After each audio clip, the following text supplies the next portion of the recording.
But I know sometimes some ladies go through some stuff that had it not been for God, they would probably call it a day. Ladies go through some stuff that I as a man will not pretend that I understand.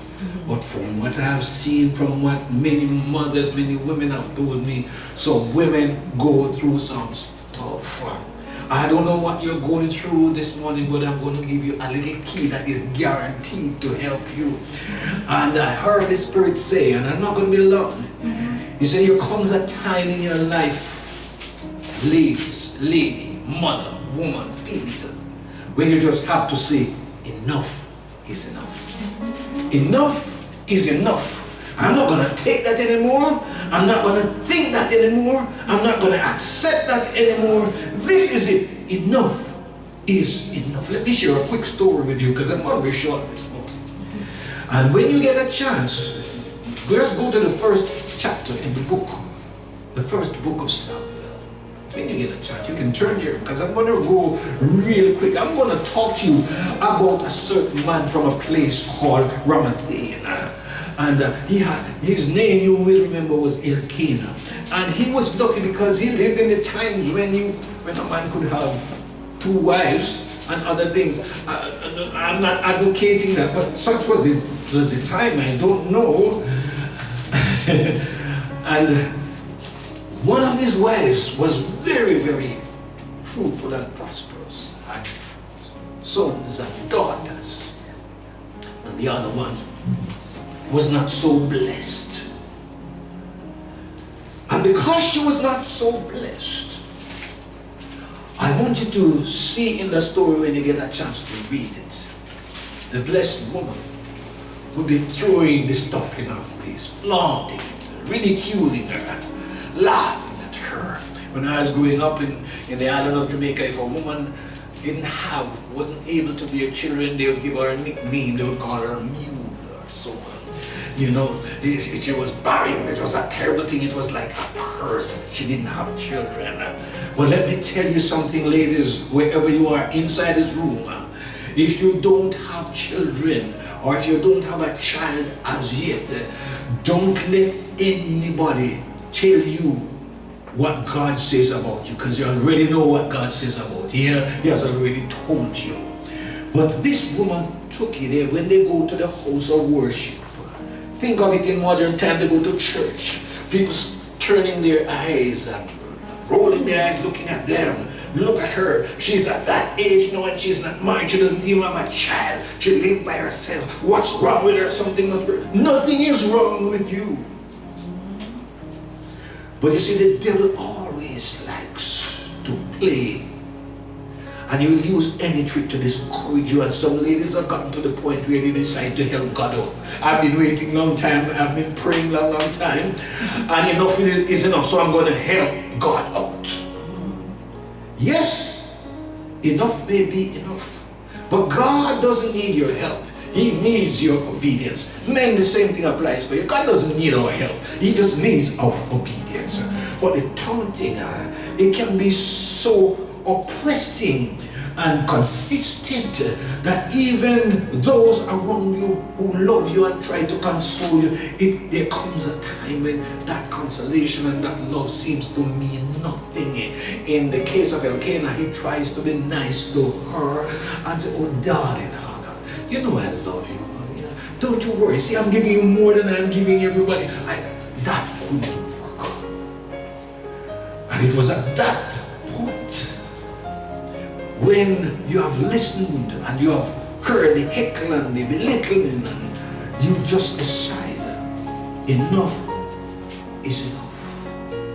What did Anna do when she got to that point? She didn't go to the drugs or to war, to the rumor. She didn't move off into prostitution. She didn't go settle for a man that God would not approve of her. She didn't do any of that, but yet she had gotten to the point where enough was enough. And sometimes when enough is enough, even the people who should understand, people like pastors who should understand and get a little idea of what you're going through, they're sitting there, on the platform, standing by the pulpit, not judging you. When they should be in tune, when we should be in tune with the Spirit, it was the same thing in Hannah's case. So much so that when the man of God, the prophet who is supposed to know a little better, when he saw her, he said, and I'm paraphrasing, "Woman, what's wrong with you? You're in the house of the Lord and you come to church drunk." That's what it amounted to. What was Anna doing at that time? She had said enough is enough.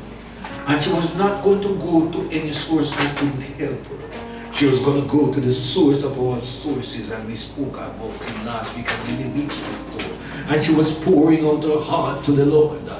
Man, I think if it were today, she probably would have been speaking in tongues, but all you would have seen her doing was something like this. Maybe she was speaking in tongues, I don't know. But she was pouring out her heart. She was saying some things that she didn't want the average person around to hear. If the other ladies heard what she was praying, they probably would just ridicule her. And so what kind of God you talking about? If you were supposed to have a child, you would have a child already. Your days are over, it cannot happen. But there comes a time when enough is enough and you have to go to the Lord on your own terms. And never mind you're not praying publicly. You are there, but you're pouring your heart out. Eli accused her of drunkenness, and then she declared herself. When you get a chance, go to verses 15 and 16 of that chapter and you will see what Hannah said. Said, "No, my Lord." She still had her respect. Not what you're thinking. "I am a woman who is deeply troubled. I have not been drinking any beer. I have not been drinking any wine. No vodka. None of that. No whiskey. I've not been drinking any of those. What you see me doing, Pastor, I've been pouring out my heart to the Lord. Please, don't judge me like that. Don't take me for a wicked woman. I have been praying from the depths of my heart. I'm a grieving person. Let me tell you, I remember hearing ladies pray and the earth shook. I spoke about one of those stories in my book, Direct Talk, when the flood was almost overwhelming the little country house in which we were. And those ladies, because all the children, the neighbor's home was too low, so it would have been washed away. And he came, we took them through the window. I have never heard people pray like that before. And they weren't being nice, "Oh Lord, please just come and help." No, they were wailing, they were crying, they were pouring out their soul. And the children who could pray were praying. I was too young. But all I know is somewhere after that, I looked outside and it was moonlight. And I could see the water receding and the floods go away when women pour out their hearts. Men, we can't do, but we like to be nice and cool. We don't like to cry. We don't like to scream. We like to act as if we're tough.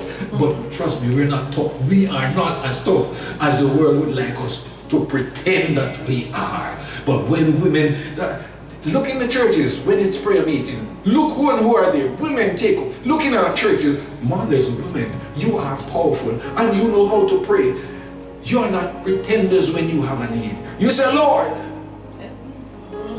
I need help. This is my situation." That was what she was saying. And God bless Eli, at least here, because he didn't carry up the pompous, pious thing any further. In a word, he was saying, "Well, dear, if this is what is happening to you, if you are praying, may the Lord come to your rescue. May the Lord grant you your request." What was Anna praying? She said, "Lord, I want a baby." And she was very specific. "I want a boy baby." And you ladies married out there and don't have a child as yet, tell the Lord what kind of child you need. Ask him. He's the God of the mountains, the rivers, the hills and plains. And he will make a way. If you want a boy, ask him for a boy. If you want him for a girl, ask him for a girl.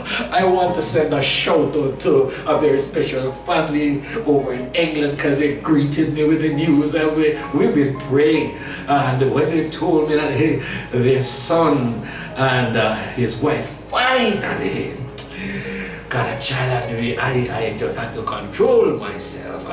When you wait on the Lord, when ladies pray, when they say enough is enough and they go to the source, God comes through. But what was that, my princess? Say, Lord, let's make a deal. Let's make a deal. Lord, if you just take away this reproach from me, take away this shame from me, Lord, just give me a son. And I promise you, I'm going to give this son back to you. Ladies who are hearing me, would you like to make a deal with God? He's the best one to make a deal with, because he's absolutely certainly, categorically, without a doubt, he will always fulfill his side of the bargain.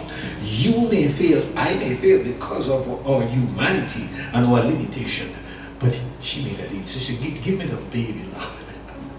I can't take this thing anymore. The ridicule, year after year, day after day, Sunday after Sunday, I come to church. Men look at me, but they don't look at me. They go for what they think is the younger person because they figure that no. I make a deal with you.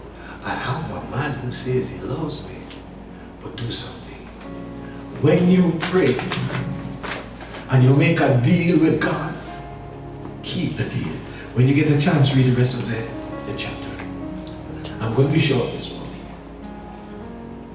The following, she went home and she had a party with her husband. They had a time, and the Lord answered the prayer. Who came forth? Samuel. And what a powerful, awesome, great, marvelous, fantastic prophet, man of God, leader he was.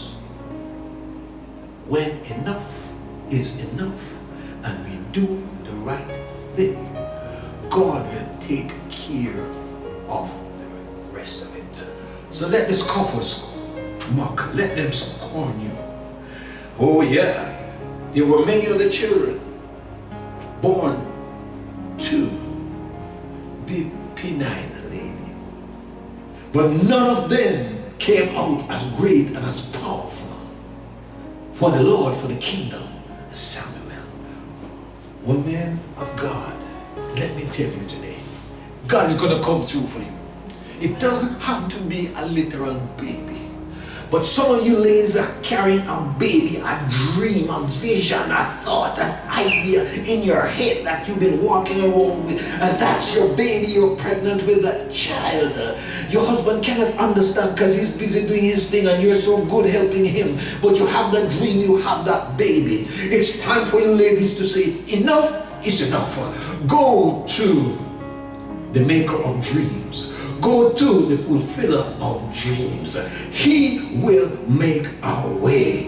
Enough is enough. You don't have to stay there and suffer anymore. The same goes to everybody anywhere else. If you have not yet met this dream maker, this dream fulfiller, his name is Yahweh. His name is Jehovah. His name is Jehovah Adonai.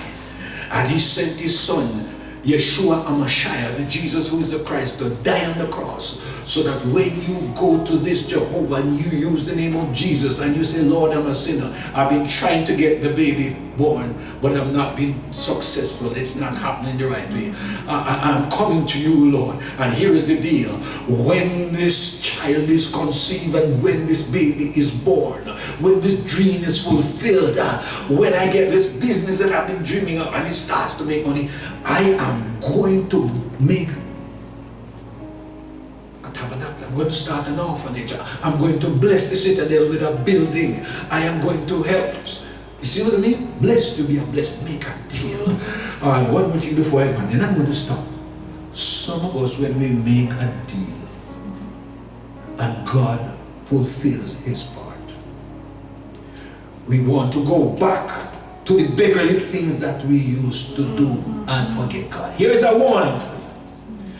If you have been sick with your heart and you beg God to heal you, and you go through your heart bypass operation, you quadruple bypass. If you had cancer, stage 4 or stage 5, and you beg God and you promise him that if he saved you, you're going to live for him. Or if you had, what was it? Just name it. Prostate, name it. And you make a deal and God came through for you, you better keep your side of the bargain. I know one person who didn't keep her side of the bargain after God healed her from cancer. She started going back to eat some of the things that are cancer prone, and I saw her on the television one day in one, I can't tell you, it's from one of those islands, yes, where the junk on the beat is, and I saw her, displaying this thing on television watching, and I thought, no, and she knew, because we were from a fellowship that talked about living. In the end, the disease came back and took her home. When we make a deal, let's keep our side of the bargain. Enough is enough. This is the simple message I have for you. Take it. It can work for men and it can work for women. When enough is enough, we go to the source. God bless you. Thank you, Lord. Hallelujah. Thank you. You're the God of the valley, the mountains and the sea. So I will not worry, Lord, you will make a way for me. Powerful and mighty. Powerful and mighty.